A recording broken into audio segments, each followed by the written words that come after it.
뇌는 파충류의 진화와 함께 육상 생활에 특화된 기능을 갖춥니다. 그들은 체온을 주변에 맞추고 네 발로 몸의 균형을 잡고 움직이는 물체에 즉각적으로 반응합니다.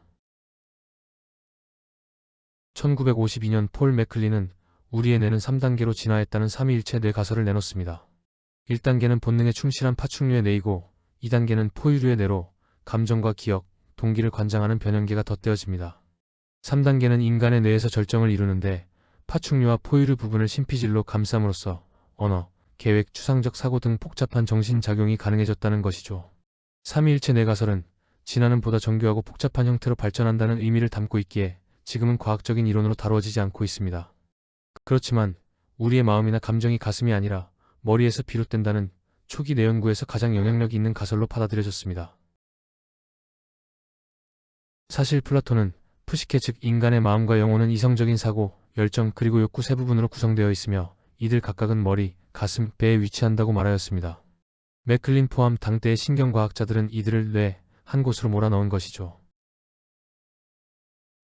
삼위일체 뇌 가설은 뇌의 각 영역이 독립적으로 특정 기능을 담당한다고 주장하지만 실제로는 뇌 영역들이 복잡하게 연결되어 상호작용하며 기능을 수행합니다. 몸 상태가 기분이나 정서에 영향을 미치기도 하고 반대로 정서 상태가 몸의 컨디션이나 생각하는 방식에 영향을 주기도 하는 거죠. 따라서 삼위일체 뇌 가설은 뇌의 기능과 진화를 단순화하여 설명한 모델이며 실제 뇌의 복잡한 작용을 제대로 반영하지 못합니다. 그렇다 하더라도 우리 안의 파충류의 뇌 영역은 호흡, 심장 박동, 혈압 조절 등의 생존 기능을 담당하며 식욕과 성욕 등의 생리적 욕구, 그리고 공격성과 세력권 방어와 같은 안전 욕구를 관장합니다. 뇌 안의 파충류 뇌 부분을 알아보겠습니다. 뇌에서 대뇌 피질을 걷어내면 시상이 포함된 뇌관이 드러납니다. 이 부분이 파충류의 뇌 영역으로 맥클린은 알복합체라 하였습니다. 여기서 시상은 두 덩어리로 구성되는데 각각은 모양과 크기가 호두와 흡사합니다. 시상의 하부에는 신체의 온도 조절 장치와 생체 시계가 있습니다. 그리고 시상 하부는 뇌하 수체를 조절함으로써 식욕, 갈증을 조절하고 섹스와 짝짓기, 싸움 또는 도망 반응을 매개합니다. 브레인스템, 뇌관은 중뇌, 뇌교, 연수로 이루어져 있습니다. 중뇌는 비의식적인 반사운동의 중추이며 안구 운동이나 홍채 조절에 관여합니다. 시야의 측면에서 물체의 움직임이 포착되었을 때 자동적으로 머리를 돌리는 반사작용은 중뇌 덕분입니다. 뇌교는 달리기나 등산 같은 전신 운동을 매끄럽게 수행하도록 돕습니다. 손해와 연결되어 있어 몸의 균형 유지에 관여합니다. 연주자나 운동선수들에게 발달되어 있고 두껍습니다. 연수는 호흡, 심장 박동, 혈압, 삼키기와 소화 등 내장 기관의 자율적이고 항상적인 기능을 제어합니다. 뇌관 중심에 퍼져 있는 망상체는 우리의 각성 상태와 수면을 조절합니다. 망상체는 눈, 귀 포함, 말초 조직으로부터 입력되는 감각 정보를 걸러내고 대뇌 피질로 전달합니다. 익숙하고 반복적인 정보들은 망상체에서 걸러져 우리는 의식하지 못합니다. 따라서 망상체는 수많은 감각 정보 중에서 특정 정보에 집중하도록 우리를 돕습니다. 수면 상태에서 망상체의 기능은 저하되지만 어떤 외부로부터 자극은 수용되어 일부 신경세포들은 빠른 안구 운동과 생생한 꿈을 매개합니다. 프로프리오셉션, 고유 감각은 자신의 신체 위치, 자세와 움직임을 인지하는 감각입니다. 관절, 근육, 힘줄 등에 있는 고유 감각 수용체에서 감지되어 뇌관을 통해 처리됩니다. 요가와 같은 복잡한 자세를 취할 때 자신의 몸 위치를 인식하고 자세를 조절하는 데 고유 감각이 사용됩니다. 내 몸 안을 들여다보는 창의샘입니다. 따라서 파충류의 뇌 영역은 우리 몸 구석구석을 자각하는 핵심 부위입니다.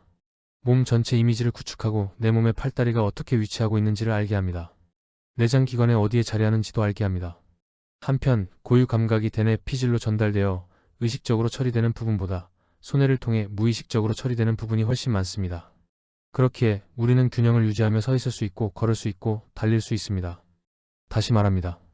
파충류의 뇌는 뇌로 들어오는 수많은 정보를 무시하고 오롯이 의미 있는 정보만을 처리하게 하여 살아있음을 느끼게 합니다. 성인의 뇌를 편의상 전뇌, 중뇌, 그리고 후뇌로 구분합니다. 여기서 전뇌에는 대뇌 피질과 림빅 시스템, 우리말로 변형계, 그리고 시상이 포함됩니다. 변형계와 시상은 심피질에 감싸여 있어 보이지 않습니다. 이를 피질 하부 또는 구피질이라고 부르기도 합니다. 후뇌는 뇌관과 소뇌로 구성됩니다. 이러한 뇌의 영역과 기본 기능은 진화 과정에서 물고기 시절부터 정해져 있었습니다. 척추동물 뇌구조의 진화 과정을 보면 파충류로 들어서면서 전뇌의 상대적인 비중이 커지며 기본적인 뇌구조는 포유류나 조류와 비슷해집니다. 여기서 특별히 강조할 만한 부분은 파충류의 전내 피질 일부분에서 3층 구조가 나타나기 시작한다는 점입니다. 양서류에서는 볼 수 없는 구조입니다. 그 3층 구조는 포유류의 변연계를 구성하는 구피질 해마의 것과 유사합니다. 포유류의 해마는 기억과 학습을 담당하는 구조로 파충류에도 그 기능을 담당하는 영역이 있다는 이야기입니다. 한편 포유류의 대뇌 심피질은 극적으로 확장되어 6층 구조를 이룹니다. 2018년 막스 플랑크 연구소 과학자들은 파충류의 피질 뉴런 세포들을 포유류의 심피질 뉴런과 비교 분석하여 진화적 기원을 추적하였습니다. 주요 발견은 파충류는 포유류 해마에 해당하는 뉴런을 가지고 있으며 이들은 팔리움 중심부를 향해 단층 구조를 이루고 있다는 사실입니다. 포유류 해마의 굴곡진 입체 구조에 비하면 한참 단순했습니다. 연구 결과가 주는 또 다른 의미는 포유류 심피질 6층 구조에는 파충류의 기원을 둔 세포가 있다는 사실입니다. 내 안의 파충류, 생각하는 영역에서도 틀린 표현이 아닙니다. 파충류의 지능은 종에 따라 다르지만 일반적으로 포유류만큼 고등한 사고나 감정적 교감을 하지는 못한다고 알려져 있습니다. 몸의 크기에 비해 두뇌 비율이 낮아 생긴 편견입니다. 그들의 뇌구조를 보면 그렇게 단정 지을 근거는 없습니다. 감정과 기억을 관장하는 변연계는 없지만 그와 유사한 구조가 발견됩니다. 그리고 감각 정보를 처리하는 등 쪽 피질은 3층 구조로 포유류 심피질에서 발견되는 뉴런을 가지고 있습니다. 몇몇 예를 들어 파충류의 지능과 인식 능력에 대해 알아보겠습니다.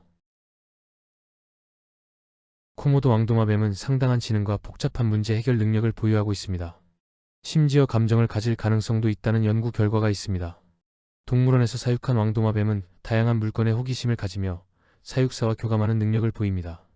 야생에 풀어놓아도 기억을 되살려 동물원으로 돌아올 정도로 지능이 높은 편입니다. 협동사냥도 합니다. 그리고 종에 따라 숫자를 6가지 셉니다. 붉은 발 거북이는 미로 찾기 훈련을 거뜬히 해냅니다. 환경 표지물을 인식하며 주어진 먹이 보상에 반응합니다. 이들에게는 포유 동물의 해마에 해당하는 원시 영역이 있기 때문에 공간 감각이 있으며 기억과 학습이 가능합니다. 바다거북은 지형지물이 없는 망망대해에서 태어난 장수와 먹이터를 찾아갑니다. 이들은 지자기를 이용한 내비게이션 시스템을 가지고 있습니다. 최근 그들의 내비가 그리 정교하지 않아 목표 지점으로 향하는 직선 경로로부터 수백 킬로미터 벗어난 곳으로 헤엄쳤고 엉뚱한 섬에 닿은 뒤에야 경로를 수정해 이동을 계속했다는 사실이 밝혀졌습니다. 커닝햄스 스킨크 도마뱀들은 그룹 생활을 하며 영토를 방어합니다. 이들 사이에는 계급이 존재하며 혈연 관계에 기인한 이타적인 행동도 나타냅니다.